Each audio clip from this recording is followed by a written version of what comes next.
Davlatimiz rahbari tomonidan tibbiyot sohasida amalga oshirilayotgan islohotlar samarasi bugun respublikamizning eng olis va chekka hududlarida ham sezilmoqda.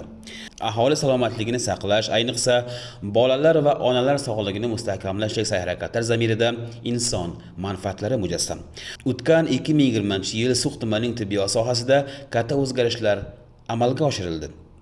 Qurib foydalanishga topshirilgan tibbiyot maskanlari, sog'liqni saqlash muassasalari moddiy texnik zaxirasini mustahkamlash va boyitish, meditsina sohasini ilg'or tajribalaridan kelib chiqqan holda soha xodimlari malakasini yanada oshirish, birlamchi tibbiyot maskanlari faoliyatini yangi bosqichga ko'tarishdagi sa'y-harakatlar samarasi tuman tibbiyot sohasini rivojlanishiga xizmat qilmoqda. Yil boshida tuman tibbiyot birlashmasiga olib kelingan yangi zamonaviy reanimobil va boshqa tibbiy jihozlar tumanimizning e'tibor markazida ekanligidan dalolatdir.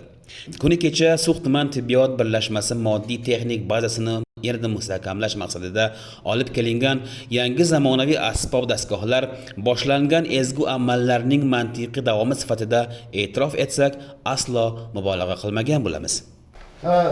So'x tumaniga davlatimiz tomonidan ko'rsatilgan g'amxo'rliklar natijasida mana oqibatida mana bugun guvohi bo'ldinglar.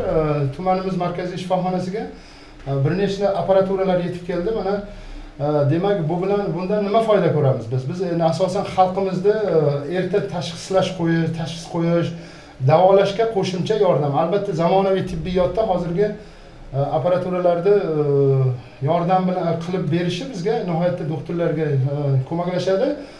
Mana yil boshidan beri kelgan bir necha milliard, o'zingiz aytdingiz, bir necha milliardli apparatlarga qo'shimcha bugungi kunda mana taxminan shu 250 million so'mlik miqdorida summadagi apparatura tumanimizga yetib keldi. Biz bundan nihoyatda xalqimiz uchun yoki bemorlarimizni erta aniqlash uchun yaxshi kunlarda ishlash uchun mana xudo xolasa qabul qilib oldik. Mana kardiogramma, yurak faoliyatini yozib oladigan kardiogramma, zamonaviy oxirgi modeldagi kardiogrammalar, oxirgi modeldagi mana UZI apparatlarimiz bu xudo xolasa bu hali mana mutaxassislar guvohi bo'lishdi, ko'rdik biz kechqurun.